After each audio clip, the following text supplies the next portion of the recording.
Segunda presenta Binarios, con Ángel Jiménez de Luis. El episodio de esta semana de Binarios está patrocinado por Audible. Si te gusta escuchar podcasts, Audible te va a encantar. Es la plataforma de podcasts y audiolibros de Amazon con miles y miles de contenidos en español para escuchar. Añaden títulos nuevos todas las semanas y tienes tanto clásicos como estrenos, desde Patria de Fernando Aramburu hasta Aquitania de Eva García Sean de Urturi, que es el último premio Planeta. Tienes la saga completa de Harry Potter, narrada por Leonor Welling. Tienes las obras completas de Sherlock Holmes leídas por José Coronado, por ejemplo. Tienes muchísimos audiolibros, pero también tienes podcasts exclusivos que no vas a encontrar en ningún otro sitio. Por ejemplo, tienen varios podcasts de actualidad que a mí me encantan, como Quién dice qué, de Ana Pastor, como Sesión de Control, de Rubén Amón, para estar al tanto de la política. Y solo cuesta 9,99 euros al mes. Tienes un mes de prueba gratuita o incluso 3 meses si ya eres miembro de Amazon Prime, que muchos lo somos. Y por cierto, además de escucharlo con las aplicaciones en el móvil, está completamente integrado con Amazon Alexa. Así que si tienes un altavoz de Amazon Alexa en casa, simplemente puedes pedirle que te reproduzca un audiolibro y lo escuchas tranquilamente. Entra ahora mismo en audible.es, esto es audible.es, y date de alta con la prueba gratuita. Y ahora sí, vamos con Binarios. ¿Qué tal? No sé por dónde empezar. Háblame del CES. ¿Qué hay que contar del CES? Es que ni siquiera sé qué hay que contar del CES. Empezaba la semana como muy, venga, vamos a ponernos ya a ello. Vamos a empezar ya con todo lo que viene en el CES, ya ponemos ya con el calendario de tecnología y empiezo el blog de Binarios de nuevo y entonces pasa lo que pasa, pues me he quedado como... Sí. Es una locura, tío, esto, ¿eh? Ya me lo puedo imaginar, sí. Además que la forma en que tú lo estás viviendo debe ser muy distinta a la forma en que la vivimos todos los que estamos fuera de Estados Unidos. Sí, sobre todo porque, hombre, por un lado intentas que no te afecte, ¿no? Digas, bueno, lo ves como lo que es, y dices, bueno, es una locura, una chaladura más de este hombre y lo que sea, y al mismo tiempo te da un poco de reparo, porque es como, bueno, ¿y qué será lo siguiente, no? O sea, es que esto ya no se preveía y ahora está pasando, y entonces, ¿qué pasará de aquí a 2 semanas, no? ¿Y qué pasará después de dentro de un mes? Y es esa sensación de estar un poco... No sé, es muy raro. O sea, es algo que nunca te esperas que pueda pasar en un país así y de repente te pasa. Y claro, te quedas como, ¿qué hago ahora?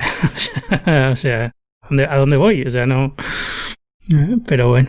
Mi temor, bueno, no sé si la palabra correcta es temor, mi tren de pensamiento va por el lado de cómo inevitablemente todas estas cosas terminan afectando a nivel general, ¿no? La política en general ha cambiado bastante desde que Trump está en el poder y creo que muchas de las maneras en las cuales se está comunicando la política o se está intentando captar nuevos votantes ha cambiado un montón, sobre todo de cierto sector político. Entonces, para mí esa es como parte del temor, ¿no? Yo creo que Trump nunca ocurrió en un universo paralelo, sino que inevitablemente tiene un efecto global que hace que muchas cosas cambien y que muchas cosas cambiaron. Yo creo que ciertas conversaciones que entendíamos que ya no se deberían de tener o ciertas cosas que entendíamos que ya no se deberían de decir, un poco... Ciertas cosas creo que han vuelto y a mí eso me ha impactado bastante durante estos 4 años. Sí, a mí lo que me preocupa sobre todo es cómo se desescala esta situación. Es decir, cómo volvemos a un statu quo o cómo avanzamos hacia... No hay que volver a lo anterior, pero cómo avanzamos a una situación en la que las cosas vuelvan a ser normales. Que este tipo de cosas no son normales. No podemos estar así. O sea, no podemos estar con un golpe de Estado en la que se supone que es la democracia más avanzada del mundo, ¿no? O sea, aunque sean ellos los que se lo dicen, pero bueno, no deja de ser el país más rico del mundo con una estabilidad que se supone que es clave y fundamental para, no solamente para el propio Estados Unidos, sino para todo el mundo, y que esto te pase es demencial. Sí, y yo trataba de recordar un poco cuál era la retórica que teníamos y las conversaciones que teníamos previo a Obama, ¿no? Cuando estaba Bush, que sé que no tiene nada que ver Bush con Trump.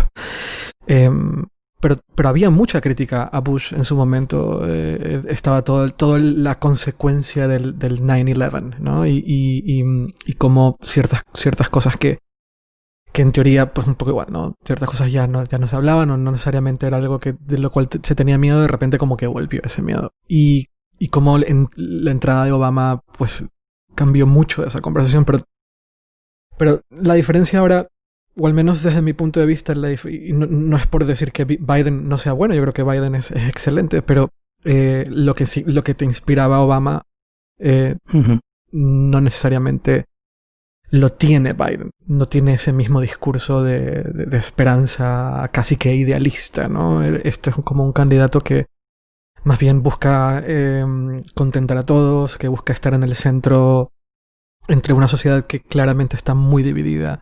Y tal vez es lo que hace falta. Buscar a alguien que de los dos lados un poco te ayude a encontrar las partes en donde hay coincidencias y no hay diferencias. Pero sí, dicho todo eso, yo siento lo mismo que tú en el sentido de que hacia dónde vamos, ¿no? O sea, ya ha pasado todo esto, no podemos echar para atrás, no podemos como ir al pasado y pretender que nada de lo que ha sucedido. Pero ¿cómo vuelves a unir una sociedad que está súper polarizada? ¿No? Sí. Es que me cabrea mucho lo de es que estamos muy polarizados, porque parece que estamos muy polarizados porque ambas partes han ido a los extremos. Y oye, no, tío, o sea, aquí hay un grupo que es que me sabe mal decirlo, porque yo entiendo que es muy fácil luego perder la objetividad en estas cosas, pero es que a la mierda, o sea, aquí hay un grupo que es extrema derecha que se ha convertido en un culto fundamentalista, literalmente fundamentalista, que está protagonizando la agenda política. No es que se haya dividido la sociedad porque cada vez somos más extremistas. Yo no veo, o sea, que habrá casos de extrema izquierda en Estados Unidos como los hay en todos los países, ¿no? Pero en ese sentido no veo al Partido Demócrata muchísimo más a la izquierda de lo que estaba en los años de Obama, ni mucho menos. Casi te diría lo contrario, ¿no? Ahora con Biden. Pero es la otra parte la que se ha polarizado. Entonces es como un poco trampa eso de decir, es que ahora está muy polarizado y hay que volver a unirlo. Oye, tíos, lo que fuisteis vosotros, o sea, a ver cómo lo hacéis, pero es... Y entonces me pone muy nervioso esa situación, ¿no? Esa retórica de es que hay que volver a unir a todos. No, es que los que se fueron tienen que volver, pero no hay que unir a todos. Hay gente que ha seguido en el curso. Son los que se han polarizado, los que tienen que volver. No se ha polarizado todo el mundo. La sociedad en general está más polarizada porque una parte ha decidido ponerse en un extremo. La otra parte no tanto, exacto. La otra parte no tanto. Es decir, que ya digo, puede haber casos, porque aquí me saldrá alguno diciendo que Alexandria Ocasio-Cortez, que no sé qué, que, hombre, sinceramente, cuando vienes de otros países, Alexandria Ocasio-Cortez casi incluso se tira más al centro que a la izquierda, pero bueno. Exactamente, así es, sí. O sea, aquí en Estados Unidos, la izquierda de Estados Unidos es muy céntrica para lo que es los baremos de referencia que tenemos. En mi caso, yo, por ejemplo, que vengo de España, ¿no? En España y en Europa en general. Pero bueno, esta situación es esa, ¿no? Que es un poco preocupante en ese sentido. No sé, tío, así. ¿Y cómo ves desde un punto de vista, cómo te sientes desde un punto de vista siendo extranjero? Mal, o sea, esto es parte del problema, ¿no? Es como, y eso es lo que cuesta muchas veces hacer entender a la gente aquí, a amigos, a familiares, a lo que sea. Es como, bueno, no pasa nada, ¿no? O sea, al final no dejan de ser cuatro extremistas. Y cuando eres, y tú lo sabrás también, ¿no? Porque tú has sido emigrante mucho tiempo y en general tú no eres... Es decir, has pasado prácticamente toda tu vida viajando de país en país. Correcto. Cuando no eres de un sitio original, siempre tienes una inseguridad. Y mucha gente lo achaca a tema legal. Dice, bueno, pero tú estás legal. Yo no tengo nada contra la inmigración ilegal y tú eres legal. Y el ser legal o no ser legal cambia de la noche a la mañana. O sea, esta es la parte que mucha gente le cuesta entender. O sea, cuando se habla es que yo no tengo nada en contra de la inmigración ilegal, eso es una falacia. Es decir, sí lo tienes. La inmigración ilegal y la legal es muy parecida. Así es, o sea, correcto. No hay... literalmente es una orden presidencial lo que te separa de la ilegalidad. Entonces, ¿qué pasó aquí en Estados Unidos? El día que Trump llegó al poder, o a los pocos días de estar en el poder, hizo el famoso Muslim ban la prohibición de viajar desde países musulmanes, y gente que estaba legalmente y tenía su visado y era completamente legal viajar a Estados Unidos, de la noche a la mañana se vio sin poder venir a visitar a su familia, o si salían no podían volver y cosas así. O sea que siempre una situación en general siempre estás en una situación de desprotección. Lo que te protege de esta sensación es saber que estás en un país donde las leyes tienen sentido y la lógica se aplica. Pero claro, estos últimos 4 años me han hecho ver que no está tan claro. O sea, que es el problema. Porque claro, hasta ahora, pues vale, pues sí, yo estoy legal, no hay ningún problema. Pero claro, esto de repente es como, vete a saber, o sea... Es que no hay... Es complicado. Y en general aquí en Estados Unidos, igual que en cualquier otro país, ¿no? Es decir, esto te da una perspectiva de lo que es ser un inmigrante en general en cualquier parte del mundo. Ya te digo, tanto si vas con todos los papeles perfectos como si no. Es una sensación de desprotección que vas a tener siempre más que la que tiene alguien que ha nacido aquí. Sí, justo lo preguntaba por eso, porque yo creo que la única vez que me he sentido, no voy a decir inseguro, pero creo que la única vez que me he sentido como en una situación de desprotección a nivel legal fue en México.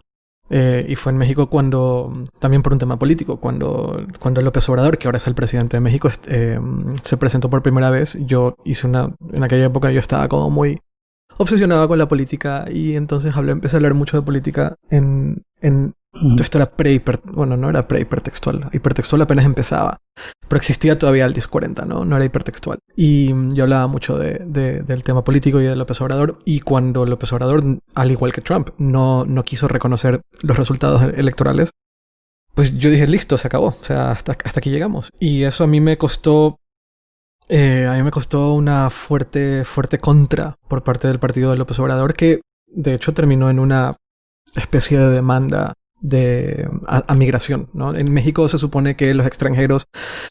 Hay una ley una enmienda, no es una enmienda, ¿cómo le dices? Hay un artículo en la Constitución mexicana que dice que los extranjeros no deberían de inmiscuirse en la política local. Eso queda una interpretación muy amplia, ¿no? Inmiscuirse, ¿qué significa? Yo simplemente estaba ejerciendo como comunicador. Estaba contando en internet, esto era en 2006, y Twitter apenas empezaba. Esto era cuando pues hablar de medios o de blogs de política pues era una cosa muy nueva. O blogs que tocaran temas políticos era una cosa muy nueva. Y pues llegó a causar un impacto relativamente alto, pero claro, la persona que estaba detrás era extranjera y además que la persona que estaba detrás no estaba a favor de que López Obrador concediera que perdió las elecciones. Y eso me costó a mí pues una especie de demanda ante migración. Yo estuve justo en ese punto del cual tú hablas, que si inmigración decidía, oye mira, no, esto no lo deberías hacer y te has inmiscuido en la política mexicana y vamos a aplicar el artículo 33, pues en ese momento yo me convertí a un ilegal dentro de México. Fue la única ocasión en que yo me sentí como inseguro, pero siempre he sentido lo que mencionas. Va mucho más allá, ¿no? Hay un proceso de adaptación, hay un momento en el cual te empiezas a sentir lo que es propio y mucha gente eso no necesariamente le gusta. Hay un momento en el cual dejas de sentirlo como propio, sobre todo si te vas, que también me ha pasado a mí. Y también hay gente que eso no le gusta, que dice, bueno, ¿y aquí qué pasó? Tú de repente te sentíamos como alguien local y de repente ya no lo eres. Yo entiendo que todas estas cosas y no quiero imaginar lo que es vivir. Además que tú vives en el estado de Georgia, ¿no? Bueno, el estado de Georgia ahora es demócrata, o sea que... pero viviste esa transformación. Sí. Yo no quiero imaginar lo que es. Yo no he estado nunca. Lo más cercano que he tenido de una elección presidencial polarizada, o como lo quieras llamar, o donde hay como mucho enfrentamiento, o hay un enfrentamiento de golpe de un lado al otro. Lo más cercano a eso fue, yo creo que ha sido aquí en España. Ni siquiera en México. En México las cosas son muy distintas. Y volví a vivir de una manera un poco distinta, pero porque yo tengo nacionalidad española, yo no tengo nacionalidad mexicana. Pero un poco viví esto, ¿no? Bueno, ¿qué significa para mí, dentro de mi identidad, el que X o Y gane? Cómo yo debería de enfrentar o cómo yo debería de entrar en este cambio de realidad, ¿no? De repente, qué sé yo, entró Rajoy, luego se fue Rajoy y está Sánchez. ¿Qué significa todo eso para mí? Pero no quiero imaginar que para mí, que son estas cosas, son aquí en España, pues todo es muy tranquilo. No quiero imaginar eso desde tu punto de vista en Estados Unidos. Eso, yo te digo, yo en ese sentido, evidentemente, tengo un gran privilegio. Primero, que se me considera blanco en Estados Unidos, y eso ya te da un privilegio enorme dentro de este país, en el sur de Estados Unidos especialmente. Es verdad.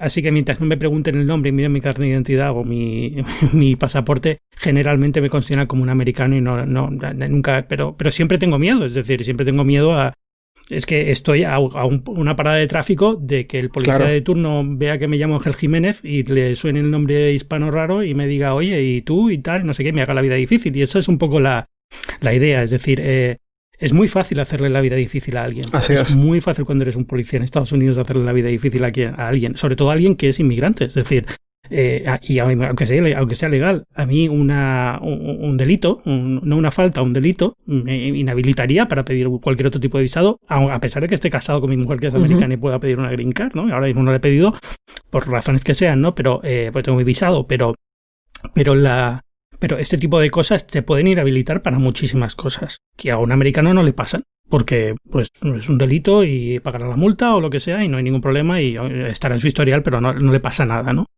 Y entonces es una sensación esa de desprotección, que vives con ella porque al fin y al cabo es algo que, bueno, en mi caso, mucha gente que emigra porque tiene que emigrar y ya está, ¿no? En mi caso es algo que he decidido hacer voluntariamente y es una de las partes, oye, pues mira, esto es lo que tienes es a cambio una sensación de inseguridad un poco más grande y es una decisión que has tomado tú y estoy con mi mujer y estoy con mi familia y tal. Pero ya te digo, la cuestión no es tanto esa como que hasta que no llega alguien como Trump no te lo planteas, porque tienes la seguridad de que es un país en el que la ley funciona, en el que las cosas se cumplen, en el que hay un proceso legal para todo y en el que los derechos se respetan.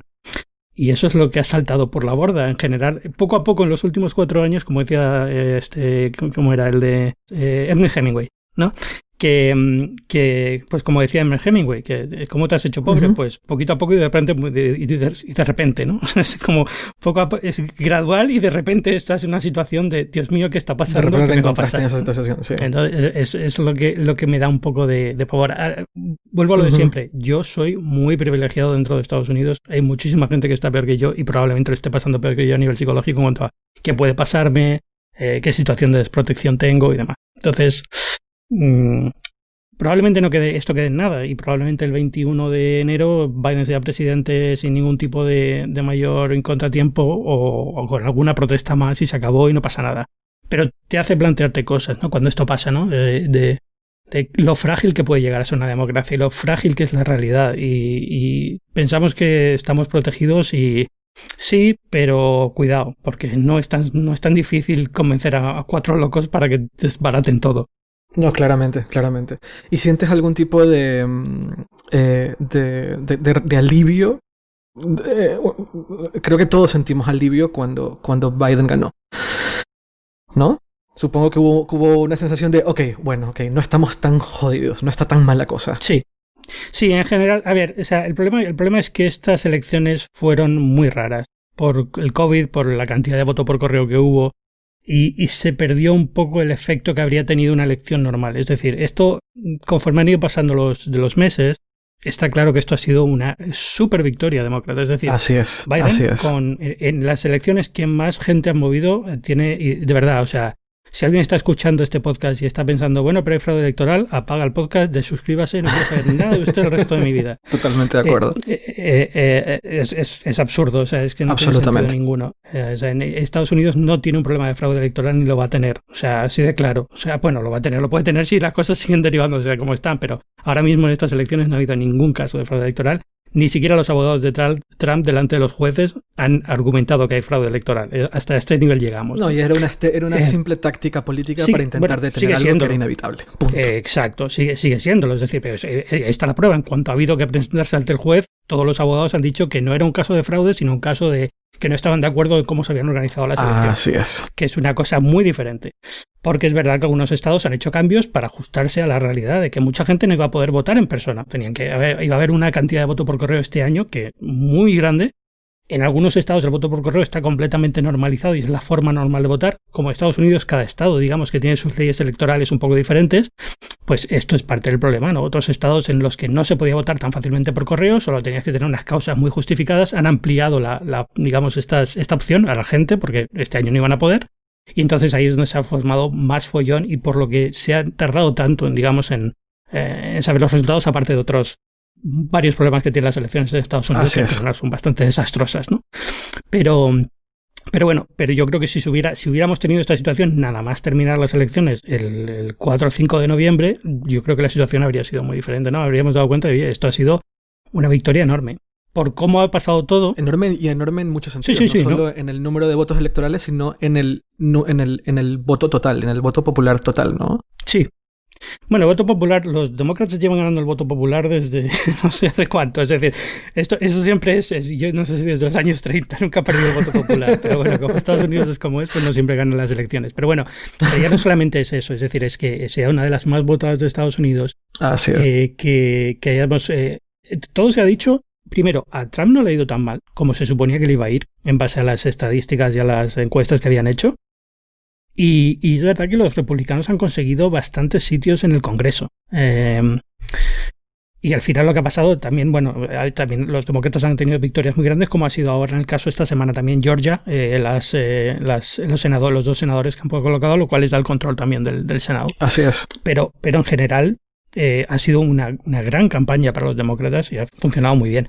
Alivio, me da igual, o sea, quiero decir, si un candidato republicano hubiera sido un candidato normal, hubiera estado igual de aliviado, ¿entiendes? Es más el hecho de que sea Trump y su forma de hacer las cosas, claro, que el hecho de que sean demócratas o republicanos los que ganen. Yo de verdad es que yo no voto, evidentemente, porque para votar aquí hay que ser ciudadano. Y no es que tenga una ideología política muy marcada que me lleve a una cosa u otra. Evidentemente, tal y como han ido los últimos 4 años, me siento más identificado con el Partido Demócrata.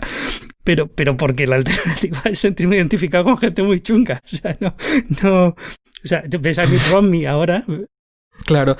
No, y perfectamente podríamos identificarnos como personas extremadamente alejadas del populismo. Independientemente de si eres demócrata o republicano, es el populismo y el pensamiento monolítico de que se convierte en una secta. Exacto, ¿no? y eso es un poco la situación, ¿no? Que te has dado cuenta de cómo ha nacido una secta, y es una secta enorme, sin control ninguno, que está pasando por debajo del radar de cualquier agencia de seguridad y que se ha convertido en un problema, y lo hemos visto esta semana, y va a seguir dando problemas. ¿Y cómo deshaces una secta? Pues es que no lo tengo muy claro, no sé. Imagino que hay gente que se dedica a estudiar sectas y sabe más o menos qué procedimiento hay que seguir para ir desmontándolas, pero es preocupante porque te encuentras con gente que tiene un pensamiento realmente grave, o sea, es de una distorsión de la realidad tan grande que es preocupante. Es que, bueno, y lo más sorprendente de todo esto, y esto es un fenómeno que comentaba en Twitter esta semana, es los españoles que son parte de esta conspiración, ¿no? De esta idea de las elecciones robadas. Es que, pero, ¿quién te manda a meterte aquí? O sea, es que ni siquiera te afecta. Y están ahí en Twitter como, y ahora sí va a salir hoy se va a publicar no sé qué, esto lo cambia todo, y al final sacan fotos manipuladas, claro, vídeos manipulados fuera de contexto, y esto es la prueba definitiva, y ahora que van a hacer los demócratas es como nada, porque esto está más que probado desde el día 3 de noviembre. O sea, no hay duda ninguna. Oye, ¿y no te parece loquísimo el tema de QAnon? Sí, pero yo los identifico mucho, es decir, no voy a decir que esos 71 millones de personas que han votado a Trump sean cubanos, ¿no? Pero, o QAnon, no, obviamente no, pero el hecho que exista y que haya tenido tanta atracción, últimamente tiene bastante atracción. Sí, pero por eso hablaba de la secta, es decir, yo cuando hablo de la secta me refiero a QAnon específicamente, es decir, es un movimiento que es una secta, literalmente, por cómo funciona, por cómo está organizado y por cómo ven la figura del líder y por cómo tratan de ajustar la realidad a un esquema mental que tienen ya previo, y son incapaces cuando hay elementos que no coinciden, que son ilógicos, que no chocan unos con otros, son perfectamente capaces de ignorarlo y seguir adelante. Es decir, ahora estar diciendo al mismo tiempo que esto era necesario y que demuestra cómo la gente tiene el derecho a acercarse al Capitolio y digamos, a amenazar a los líderes porque al fin y al cabo trabajan para ellos y no sé qué, y al mismo tiempo te están diciendo que esto eran antifas y era gente implantada y realmente no han sido ellos, ¿no? No son los de MAGA. Y entonces es como, ¿cómo puedes tener estas dos realidades al mismo tiempo? Estar orgulloso de lo que ha pasado al mismo tiempo y estar diciendo que no eres tú el que lo ha hecho. Es como, quiero decir, es que está en la foto, sabemos quiénes son. Estos tíos son conocidos, son públicos, tienen perfiles que son desde hace tiempo, sabemos que van a mítines de Trump, quiénes son, los nombres y apellidos, dentro de qué grupos están. ¿Cómo puedes cómo puedes bloquear la realidad de tal forma para creer que esto es agentes implantados de Antifa, de la izquierda radical, que están intentando hacerlo para desprestigiar el movimiento? Es como... No se sostiene, pero cuando estás en una secta es parte de eso, ¿no? La lógica pierde sentido y al final es... vas creándote tu universo de realidad, y cuando algo no funciona, pues tu cerebro es capaz de ignorarlo y no pasa nada. Yes. Es tremendo, es tremendo. Bueno, la parte buena, y voy a decir buena entre comillas, de todo esto es que por fin llega tarde, llega súper tarde, pero voy a traer el tema porque al fin y al cabo esto es binarios y por lo menos para que parezca que tangencialmente hablamos de tecnología. Hay que hablar de tecnología. Es que Facebook por fin se ha puesto serio a bloquear QAnon, que hasta ahora lo había hecho, pero bueno, de aquella manera, y Facebook, Así Twitter, es. YouTube, Instagram han bloqueado a Donald Trump. Entonces, bueno. Y Twitch. Hombre, pues... También. Sí. Y sí. Shopify también. ¿Cómo lo ves? Sí, es muy loco. Llega tan tarde. Llega tan tarde todo esto. Pero bueno, mejor tarde que nunca. Lo que me llama la atención es que ha habido un efecto cascada. O sea, ha sido el primero, Twitter ha sido el primero, luego ha venido Facebook, ha venido YouTube bloqueando a Trump. Pero también debo aceptar que me sorprende mucho que haya sido Facebook el primero en tomar la decisión de hacer el bloqueo permanente. Y no el bloqueo que ha hecho permanente. Twitter, Vamos a verlo las próximas 2 semanas. Es decir, permanente durante su mandato, hasta que termine la presidencia. Sí. Y el argumento... Y mire, para mí Zuckerberg es lo peor. Yo no puedo con Facebook. Pero el argumento de Zuckerberg... que es bastante lógico. Durante las siguientes 2 semanas consideramos que cualquier cosa que diga Trump y el peligro detrás de lo que dice Trump puede ser devastador para el país. Y finalmente aceptar que el poder que tiene la plataforma a nivel político, que no terminaban, lo aceptan, pero no terminan de aceptar la responsabilidad al menos. Y entender que inevitablemente tienen que ser ellos quienes tienen que tomar un paso para no permitir que este tipo de retóricas siga existiendo. Y leerle a Zuckerberg diciendo que ese último vídeo que publicó donde decía que se vayan del Capitolio de manera pacífica, pero diciendo que ha habido un fraude electoral. Y que muchas gracias. Probablemente. Que también es que manda huevos. Muchas gracias y los quiero mucho, ¿no? Sí. Y esto los aprecio mucho, los quiero mucho. We love you. O sea, tenía un interés específico para crear más violencia, que lo dice tal cual Zuckerberg.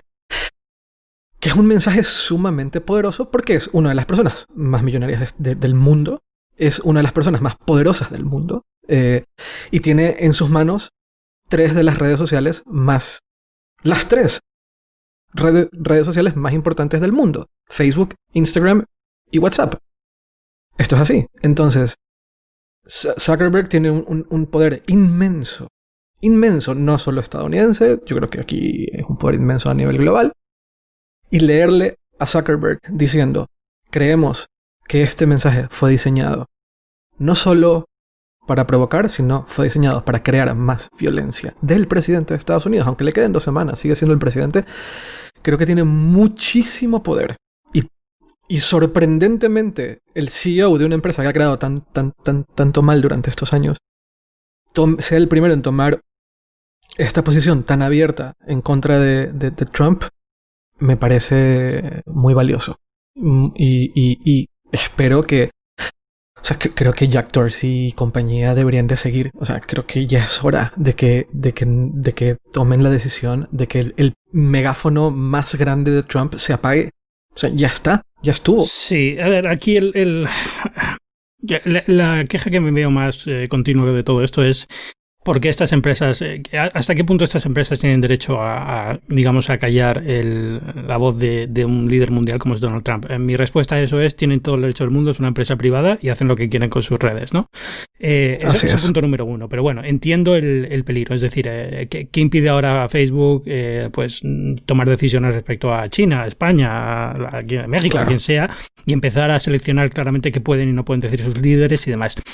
Hombre, entiendo, o sea, a nivel conceptual está bien tener estas discusiones y estos debates. En este caso concreto es evidente que hacía falta. Es decir, tampoco hay que ahora ponerse a hacerse los súper teóricos de la censura y tal. Todos sabemos cómo funciona el tema y todos sabemos los riesgos que hay y demás. Pero partiendo del punto de que estamos en una situación extraordinaria y hace falta una medida extraordinaria, esta medida hacía falta hace mucho tiempo y bueno, por fin se ha tomado. Es tarde. Ya ha sido extraordinaria, no sí, es exacto. lo que no es que sea una normalmente cosa hace. que, bueno, es que todos los meses Facebook ya está con alguien a quien le cortan la cuenta. No, o sea, de hecho, todo lo contrario. Han aguantado mucho. Han aguantado mucho, pues vamos a ver, o sea, vamos a también a darle el mérito que tiene, que es muy poquito, porque Facebook ha aguantado hasta ahora, no porque tenga que defender la libertad de expresión y la ha aguantado hasta ahora porque la campaña de Trump le ha dado un montón de dinero durante estas elecciones. Así es. Porque Trump le da un montón de tráfico, por muchísimas razones, porque sabe que si lo llega a hacer antes se hubiera enfrentado a temas legales muy complicados en los que iba a salir perjudicada y demás. Esto Twitter, esto Facebook y esto todas. Es normal. Así es. Pero bueno, es decir, hacía falta una medida extraordinaria porque es una situación extraordinaria. Esto no es lo normal y no creo que vaya a ser lo normal. Si pasa a ser lo normal, pues yo seré el primero que proteste y diga que esto es una barbaridad y que Facebook no tiene derecho a hacer esto. Claramente. Pero en este caso concreto hace falta. No es una cuestión de... Es como... Empieza a ser tan cansada la retórica esta. Es como lo de... Bueno, pero es que no puedes pegarle a un nazi porque entonces... Por favor, o sea... Sí.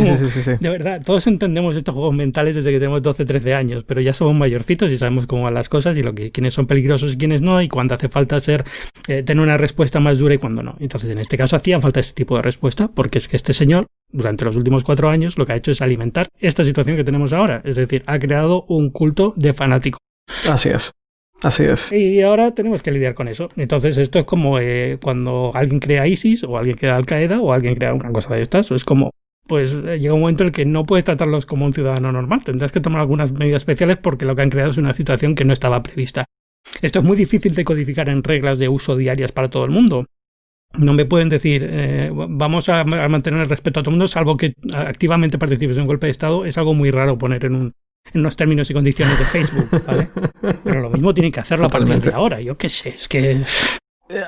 Pero también es también que Facebook y Twitter y demás tendrán que aceptar el poder que tienen como plataforma. Uh-huh. También el aceptarlo implicaría estar sujetos a un poco más de regulación, que yo entiendo que no es algo que quieran. Bueno, vale. Pero que toca. Bueno, sí, vale, de acuerdo, a lo mejor les toca. Es cierto que a lo mejor ahora con todo el cambio del artículo 230 y demás, a lo mejor les toca tener un poquito más de regulación. Tampoco, quiero decir, ese no creo que sea el problema. Es decir, el problema es claramente Trump. Es decir, es alguien que ha usado esa plataforma para crear esta situación. La plataforma funcionaba muy bien hasta que llegó Trump, no había ningún problema, hombre, funcionaba muy bien, ha habido casos siempre, ¿no? Pero quiero decir que la situación ya te digo, es una situación extraordinaria, no es algo que haya que estar, es algo muy difícil de codificar en unas reglas y no creo que haga falta porque no es una situación que se dé continuamente. Entonces, es el gran outlier. Exacto. ¿No? Entonces, es bueno, pues si hay que regularlos más, que se regulen más, me parece muy bien. Pero no es, yo no he hecho, es decir, no creo que ahí es donde está el problema. El problema está sobre la persona que ha abusado de las redes para hacer esto. Sí.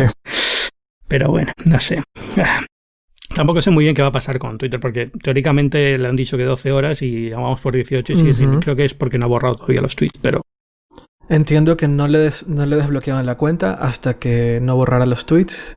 Es complicado, es que me cuesta entenderlo, porque yo cuando lo leí por primera vez pensé que se referían a 12 horas desde este momento que le hemos borrado los tweets, pero por lo que veo el tweet lo que dice es desde que él borre los tweets 12 horas. Exactamente, yo lo interpreté de la misma forma que tú y ahora quiero entender que es 12 horas de suspensión una vez que hayas borrado los tweets y si no me equivoco, si no borra los tweets, cabe la posibilidad de bloqueo permanente. Es lo que he entendido. Pero los tweets, quiero decir, los tweets teóricamente no están porque realmente Twitter los ha eliminado del discurso. Es decir, es fácil. A lo mejor él se ha confundido también. A lo mejor Trump ha leído eso y pues en 12 horas ya puedo volver a tuitear alguna burrada. O tal vez en la cuenta de Trump aparecen los tweets, pero públicamente no. Eso puede ser también y no se ha dado cuenta de que están bloqueados para el resto. Puede ser, pero no ya, imagino que tiene asesores. Bueno, ya le van quedando menos, ¿no? Pero es que es de verdad, es que es tal cual, es muy fuerte. Estaba trabajando, o sea, empecé a trabajar, es que era mi primer día, digamos, de trabajo oficial desde que volvía, ¿no? Era como, bueno, ya me pongo ya serio que tengo un montón de cosas que hacer y empiezo tal, vamos a ver, ya empieza, es verdad, y es lo de la certificación y empieza a escalar y cuando me doy cuenta son las 8 de la noche, no he hecho nada, la productividad por los suelos, con una ansiedad que me subía por las paredes, es como, joder. Ayer alguien puso, si algún momento te has pensado, esto como dirigido a directivos de empresas, si algún momento te has pensado el darle el día libre a tu gente por temas mentales, ahora es el momento.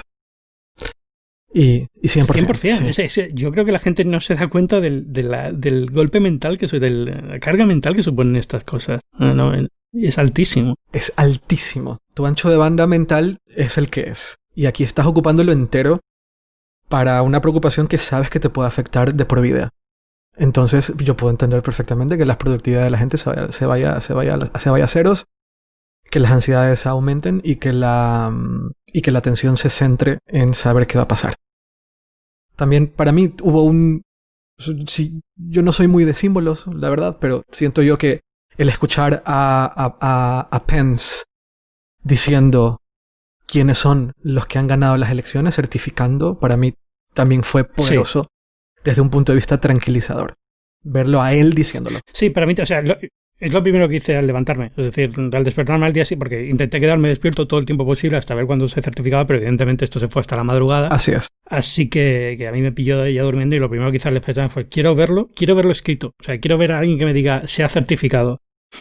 Porque son como etapas que se van quemando. Esto ya me pasó en las elecciones también. El día 3 por la noche también fue un tema de ansiedad brutal y hasta el día siguiente pues ya se va rebajando conforme se van, digamos, asentando los pasos necesarios cuando llegaron las certificaciones, cuando llegaron tal.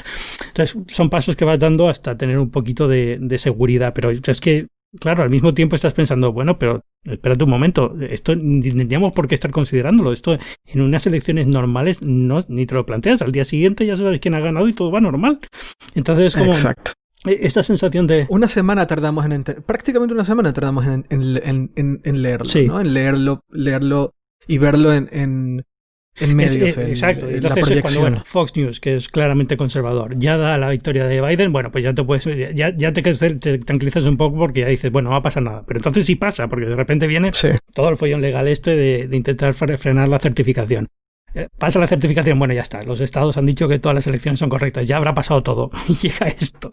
Y ahora llega el día 20, que vete a saber el día 20 qué pasa. ¿A ti no te pasa que recuerdas el momento exacto en el cual escuchaste, qué sé yo, que ganó Obama, o que ganó Trump, o que ganó Biden? ¿No tienes como esas memorias? Sí, cuando son momentos muy significativos. Y de hecho, da la casualidad, yo llegué a Estados Unidos en junio de 2008 y Obama ganó en septiembre de ese año.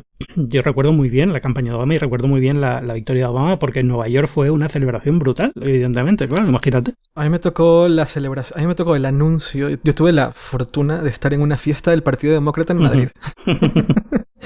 Y tenían pues pantallas gigantes con CNN y cada vez que anunciaban un estado pues todo el mundo celebraba.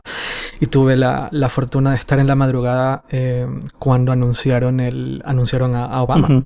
Y fue una cosa, no sé, te das cuenta, ¿no? O sea, con todo lo malo que hay detrás de Trump, pero también hay un montón de cosas buenas detrás de la democracia estadounidense. Sí.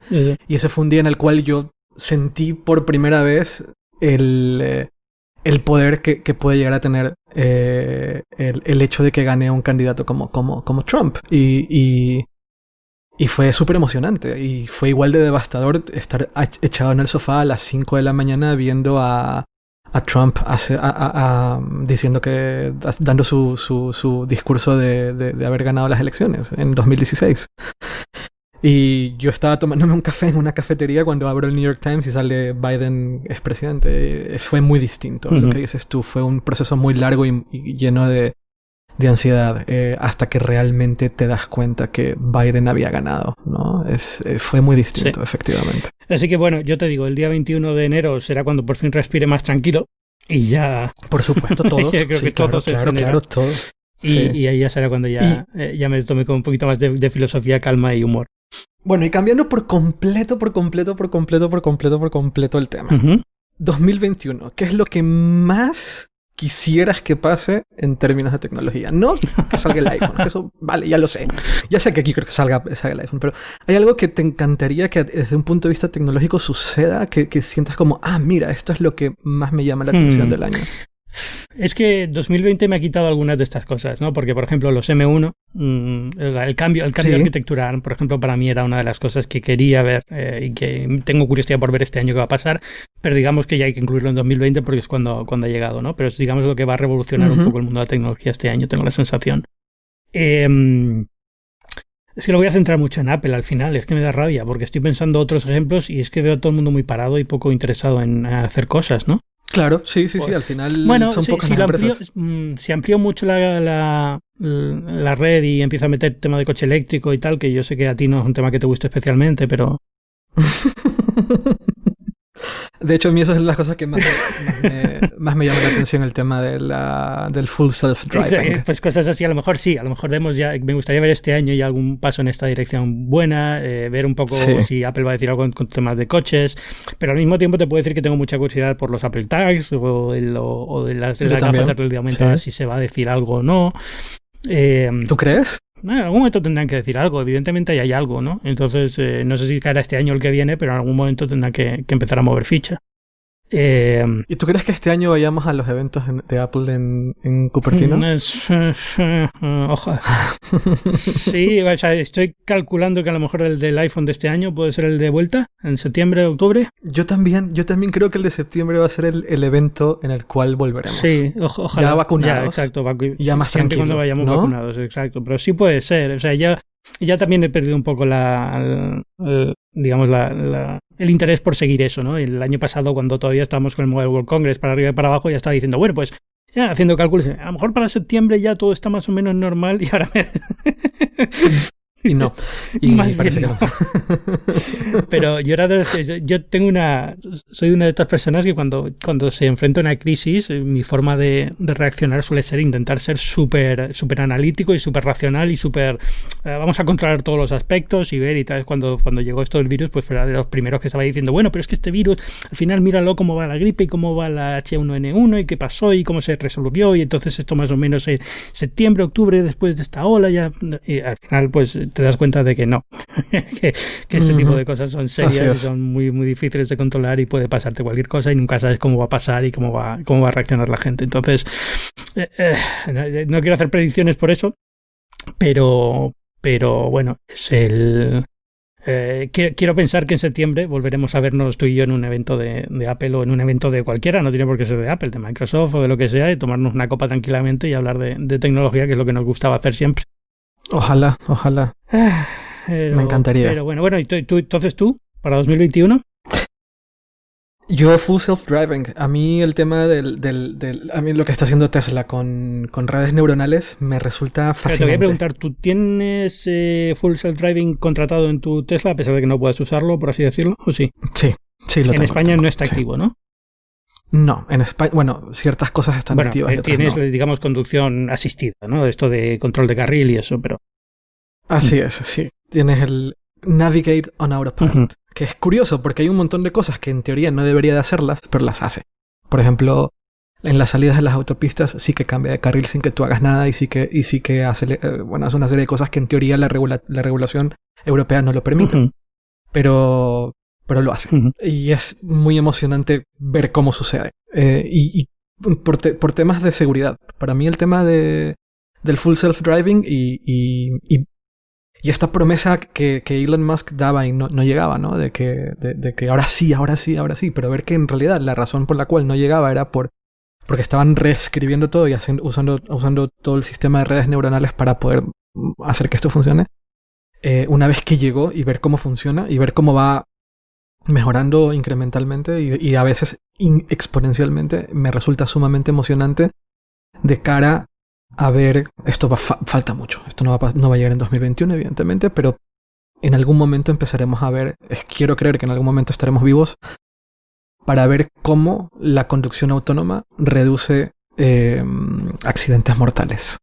Eso es las cosas que más me llaman la atención. Porque digamos que ya, o sea, lo que estoy viendo yo en vídeos de YouTube de gente que tiene Tesla y tal, es que ya más o menos aquí en Estados Unidos, si tienes la beta y demás, navega bastante bien. Es decir, se mueve 100%. Bastante decente. Bastante mejor de lo que hubiera esperado en una primera beta y sabiendo lo complicado que es este problema. Es decir, cambios de carriles complicados aquí en Estados Unidos, que es puñetero desastre de país para conducir en muchas cruces, sobre todo, porque no hacen una rotonda aunque les pagues.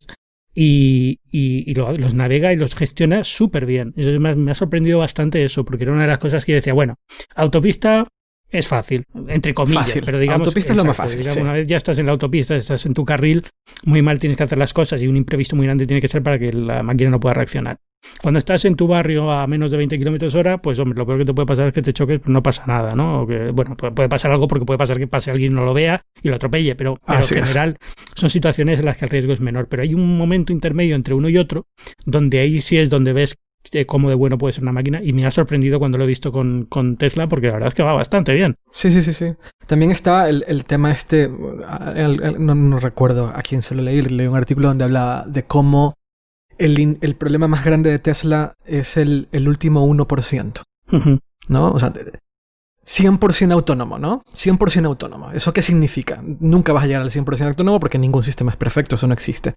Entonces, ¿100% autónomo qué es? ¿99,99999% autónomo o 99,9% autónomo? Hay una diferencia extremadamente grande ahí, ¿no? Muy La típica grande. Chorrada de nada en esta calle indica que puedes hacerlo, pero justo hoy yo sé que solo tengo que ir a contradirección porque es que si no te puedes mover. Exacto. O hay una obra... Y también está el tema ético. El tema ético de si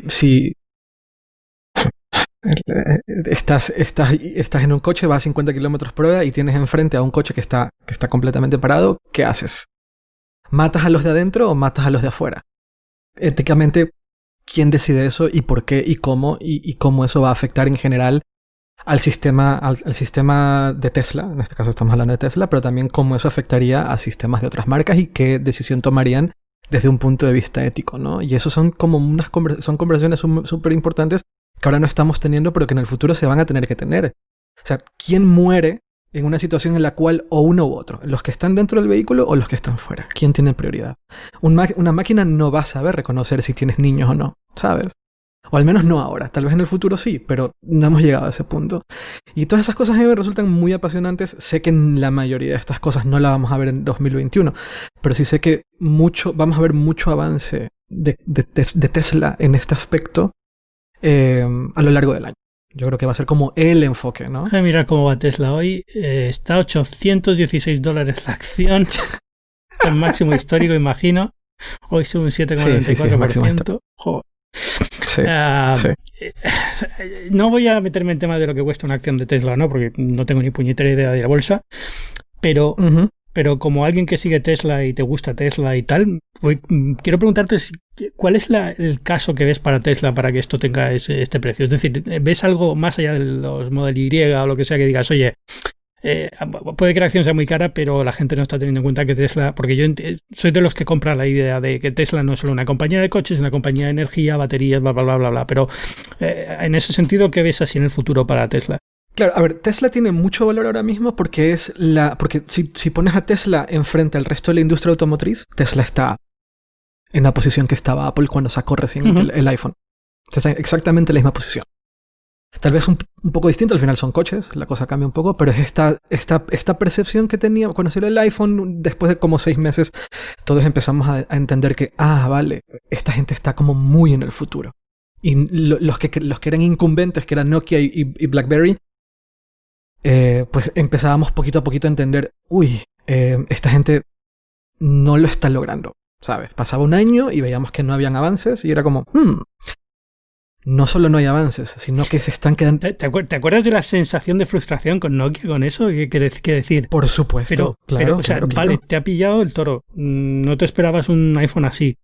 Tío, eres Nokia. En un año puedes ponerte al nivel. En 2 años, pues en 3 años, en 4 años, y al 5.º año dices, mira, déjalo porque evidentemente no vas a conseguirlo. Ok, ahora imagínate lo mismo, pero con Volkswagen. O BMW. O General Motors. No es acerca de hacer un coche eléctrico, que vale, un coche eléctrico puede ser muy difícil de hacer y es muy difícil de hacer. Y hay muchas consideraciones y detalles que lo hacen extremadamente difícil de hacer. Para mí, sobre todo, es producir de forma masiva las baterías necesarias para hacer que tantos coches estén circulando sin problemas después de 5 años, ¿no? Es como un detalle mínimo pero sumamente importante. Tienes que construir muchas baterías que en 5 años no deberían de degradarse, que es un poco lo que pasa con Tesla, que la degradación tras 5 o 6 años suele ser del 1% en la batería, lo cual es muy importante para un vehículo eléctrico. No solo a eso, sino otra cosa que también ocurrió con el iPhone es que los Tesla, en un Nokia el software era un componente más, ¿no? Tal vez era el último componente del teléfono. Primero hacían el teléfono y luego hacían el software. Y el software era como era, un software muy poco sofisticado, un sistema operativo complicado que no terminaba de funcionar del todo bien. Y cuando tú miras el software de vehículos como, no sé, Mercedes-Benz o Audi o Porsche o BMW, me dan exactamente la misma situación. Estoy en un coche eléctrico, pero es un coche normal. O sea, no es el futuro que yo espero. En cambio, cuando te subes un Tesla y empiezas a usar un Tesla, te das cuenta que primero se hizo el software y después se hizo el coche. Yeah. Vale. ¿Sabes? Y el software controla todos los aspectos de una manera muchísimo más sofisticada que el software de un Mercedes-Benz, ¿no? Entonces, qué sé yo, mi Tesla. Yo compré un Tesla, mi Tesla ahora acelera 10% más que cuando lo compré, porque actualizaron el software. Eso no se puede hacer en otra marca, no existe. No existe, o sea, no existe, no hay manera. No tienen de lejos, no tienen los componentes, ni el software, ni la capacidad de poder hacer una actualización OTA que haga que el coche acelere 10% más y que además al consumidor le cueste 0. Vale. Eso por un lado. Luego, la capacidad de producción de vehículos tal y como la están teniendo ahora mismo. Toda la innovación que están haciendo en software, toda la innovación que están haciendo en inteligencia artificial, toda la innovación que están haciendo en las baterías. Esto que van a montar una fábrica de baterías que va a costar 50% menos, pero que va a tener un porcentaje que no recuerdo, creo que era el 30% de mayor capacidad. Ninguna otra, o sea, Panasonic por ahí medio que está, CATL por ahí medio que está, pero todo indica que lo que va a hacer Tesla va a ser nuevamente revolucionar la manera en la cual se hacen baterías para coches eléctricos, porque ellos son conscientes que es, tal y como vamos ahora, va a ser imposible escalar lo suficiente como para poder vender coches eléctricos más barato que un coche de gasolina, que es otro de los componentes o otro de los detalles que para mí hacen que Tesla esté en otro lado. Da igual que Mercedes-Benz o da igual que Volkswagen produzca tantos coches por año, o Ford o General Motors. Si no tienen la capacidad de producir baterías en masa al nivel necesario para poder hacer coches que cuesten igual o menos que algo de gasolina, da igual la marca que sea, da igual que tan grande o pequeño seas. Y ahí es donde entiendo y me queda claro que Tesla está muy por delante, pero muy por delante que el resto de... O sea, pídele a Mercedes que te diseñe un chip enfocado en redes neuronales para que haga conducción autónoma total. Es como no. Bueno, o sea, le pasa, yo creo, este tipo de organizaciones le pasa lo de siempre. Al final se han vuelto tan específicas y especializadas para ciertas cosas, con equipos tan especializados que es muy difícil hacerlas mover en direcciones nuevas. Mientras que Tesla llega a un sitio nuevo y puede hacer lo que quiera, ¿no? Digamos, lo hace todo ella. O casi todo. Sí, o la parte importante, o digamos, lo que el valor diferencial lo hacen ellos. No, a lo mejor le compran a Magna los asientos y los frenos, pero da igual porque el software es suyo. Así es. Y luego Mercedes le pasa lo que le pasaba a Nokia y lo que le pasaba a mucha gente con el iPhone, es decir, tienen divisiones que tienen que justificar dentro de la compañía que son rentables, porque si no, el ejecutivo de la línea de coches de combustión interna de Mercedes te dice, tío, todos los ingresos de Mercedes vienen de mi línea, ¿por qué te tienen que dar recursos a ti? Exacto. Y ahí es donde es muy difícil mover una compañía de este nivel, porque es verdad que los ejecutivos van a decir, es verdad, este tío genera el 80% de los beneficios de la compañía, no podemos cabrearlo. Exactamente. Es muy difícil cambiar esas cosas. Pero y Tesla tiene integración vertical. Toda la industria automotriz entera no tiene la más mínima idea de lo que significa eso. Todos trabajan con concesionarios, todos trabajan con diferentes partes fabricadas en diferentes lugares, diseñadas por terceros. La gran mayoría está diseñado por terceros. Y también siento que el tema del legado. O sea, el legado desde un punto de vista muy conceptual. Estás hablando de empresas muy, muy viejas. Que cambiar, o sea, lo que dijo el otro día el CEO de Toyota, que él nunca iba a hacer un coche eléctrico, imagínate, o sea, que eso no va a pasar. Toyota, ¿sabes? Toyota que arrancaron, o sea, fueron los primeros en hacer un híbrido en condiciones, el Prius. Y al mismo tiempo Japón diciendo en 2030 no va a circular un solo coche de gasolina por mi país. Es muy japonés esa frase de todas formas, ¿eh? Es como muy de ejecutivo japonés. No sé si ahora mismo el directivo de Toyota es japonés o no, pero Pero esa actitud, lo ¿no? es, de lo es. tradicional y hacemos lo que hacemos y no tenemos ningún tipo de vergüenza en decir que lo que hacemos es esto y no tenemos por qué hacer nada nuevo, ¿no? Es muy japonés ese sentido. Que luego lo cambiará y ahora evidentemente Toyota hará vehículos Ojalá. eléctricos en 5 años porque no habrá otra. Es decir, es eso, no 20 coches. Entonces, bueno, pues no le queda otra. Y para terminar de contestar tu pregunta, otra manera en la cual yo siento que la acción de Tesla, de hecho, está bastante barata, tal y como está ahora, es que a mí me ha tocado a lo largo de 2020 probar muchos coches eléctricos. Ujú. Como en 2020 se lanzaron un montón, me tocó probar el ID3, el Mercedes, no me acuerdo ni cómo se llama. Te envidio eso mucho, ¿eh? O sea, una de las cosas que me voy a proponer en 2021 es que no he conducido un Tesla todavía. He estado de pasajero, pero no he conducido un Tesla todavía. Y yo creo que me falta esa sensación Claro, sentir, para tener, ¿no? para Sí, tener una sí, idea sí, de sí, por sí. qué. Porque es verdad que lo veo. De acuerdo. Lo compro perfectamente, lo entiendo. Sí. Soy súper bullish con Tesla, 100%. Me parece que es una compañía genial, que siga adelante y lo que sea. Preferiría que Elon Musk no fuera tan bocazas, pero bueno, es lo que hay. Yo también. Pero 100%, pero creo que me falta eso de decir, venga, voy a probarlo. Claro. Porque me da miedo de que una vez lo pruebe ya no quiera otro coche. Entonces, Fue lo que me pasó a mí. A mí Tesla me dejó un Tesla y cuando fui a devolverlo dije, los odio para siempre. O sea, no puedo más con mi coche. Pero después de haber probado tantos coches, he probado de Citroën, de Mercedes, he probado el Taycan, que el Taycan es un cochazo. He probado el Taycan, he probado el ID3, que se supone que el ID3 es la gran respuesta de Volkswagen al Model 3. He probado el Mustang eléctrico de Ford. Ujú. Y una vez que pruebas todos los coches eléctricos de todas las marcas, dices, wow, esta gente está muy por detrás. Muy por detrás. Les falta tanto por entender tantas cosas que a veces son difíciles de describir, pero que me vuelven a mí a las épocas en las cuales teníamos el iPhone y había algo que no terminábamos de entender y no podíamos explicar en ese momento. Ahora se nos dará mucho más fácil, pero que nos hacía entender que estábamos mirando, o sea, que ya nada iba a ser igual.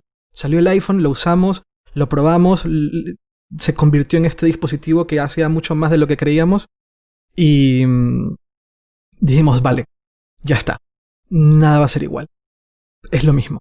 Y de todos los coches que he probado, el más cercano, y aún así está un poco lejano, pero el que más me ha gustado a mí en términos de vehículo eléctrico y como en conjunto, curiosamente, es el Mustang, el de Ford. Pensé que ibas a decir el Taycan. No, el Taycan es un cochazo deportivo que te mueres y cuando grabamos el video, Ceci, que es mi productora, no vomitó porque no puede vomitar dentro del coche, pero es un cochazo. O sea, para que entiendas lo mucho que estiré el coche y lo aceleré y jugué con él. Pero, o sea, no hay nada que lo diferencie más allá del hecho de que es eléctrico. ¿Sabes? Yeah. O sea, es el mismo coche que hubiera conducido de gasolina, solo que tiene el motor eléctrico. Claro. Así es, exactamente. Ese es el ligero problema que tiene. Y creo que a nivel técnico, a nivel de hardware, a nivel de... en inglés la palabra parezco... ¿Cómo se llama la esposa de Alec Baldwin? Hilaria. Hillary Baldwin. Hillary ahora. Hillary. El powertrain. Como sea que se diga en español. Insisto, como Hilaria. El powertrain, que es las baterías, más la dirección, más los ejes, más los motores del Taycan es impresionante. O sea, técnicamente es impresionante. Se nota mucho la ingeniería que hay detrás en Porsche. Pero es un coche. Un Tesla, por momentos es un pelín difícil describirlo como solo un coche. Puedes describirlo como solo un coche. Rueda, te lleva de punto A a punto B. Pero es que es tan distinto que ahí es donde noto que Tesla sí que está en otra galaxia. Literal, en otra galaxia. Entonces, cuando considero todo lo que he dicho antes, siento que la acción sigue siendo muy barata. Bien. O sea, no es que voy a tomarte la palabra en cuanto a la acción, pero, o sea, pero te creo en lo de la compañía. O sea, yo te digo, desde luego 2021 voy a poner como resolución del año, más que perder peso, que eso no va a pasar nunca, va a ser conducir un Tesla. A ver si hay vienes a Madrid, podemos ir a conducir. Sí, se puede volver a hacer lo de meternos en el coche juntos y sin mascarilla y esas cosas, a lo mejor. Fui ahora por Navidad y con muchísima culpa y muchísimo sentimiento de estar abusando de todo el sistema, pero tenía que ir sí o sí, en muchísimos papeles, muchísimas cosas y tal. Y además que no has visto a tu familia en mucho tiempo. Bueno, pero eso hay mucha gente que no la va a ver en más. O sea, eso al fin y al cabo es lo que hay, ¿no? Pero bueno, estoy intentando de minuto convencerme y autoexculparme delante de la audiencia porque sé que no es lo correcto y estamos en un año muy diferente. Pero bueno. Pero sí, en otro año que vaya por Madrid se puede hacer, pues ya nos hacemos una escapada con el Tesla por ahí. Por supuesto, claro que sí. Vale, y bueno, mientras tanto disfruta de la nieve. ¿Qué tal ir al Tesla en la nieve? ¿Bien? Bueno, sí, no está mal. Me muero de frío, Ya, no esto de Madrid no es normal. Esto no es normal. Pero bueno, no está mal. ¿A cuánto estáis hoy? 0. Bueno, mira, tampoco. Ahora mismo estamos en 0, pero ha habido antes, ¿no? Había menos 11 en algún día de esta semana o la semana que viene. Sí, señor. Tendremos días con menos 11 y probablemente más. Lo cual el lunes es menos 11. En fin. No me quejo porque me gusta el frío. Ya. Sí, señor. Bueno, Eduardo Arcos, muchas gracias por este episodio de Binarios, que me ha venido súper bien para relajarme un poco de la situación aquí en Estados Unidos. De verdad, cuando vienes tú al programa es como una hora de terapia, te lo tengo que empezar a pagar. No, yo feliz de estar aquí y hacer terapia juntos. Te voy a poner todos los enlaces y demás, y otras veces que has venido al programa lo has dicho, pero bueno, donde quiera encontrarte la gente, ¿dónde te puede encontrar? Twitter e Instagram, sobre todo, y YouTube, earcos y en hipertextual.com. Siempre Arcos, también en YouTube. Siempre es youtube.com/earcos. Pues muy bien. En todo lado, earcos, ahí me encuentran. Y nada, en hipertextual, donde también escribo un montón. Pues ahí te buscarán. Y ya sabéis que yo soy Ángel Jiménez. Podéis leerme en las páginas web del mundo, en CNN_, en muy interesante, en muchísimos sitios. Pero igual que Eduardo, la mejor forma siempre es Twitter, @Ángel Jiménez. En otras redes sociales también suele ser @Ángel Jiménez. Es raro que tenga que cambiar de nombre. Y nada, nos escuchamos la semana que viene. Gracias. Chao.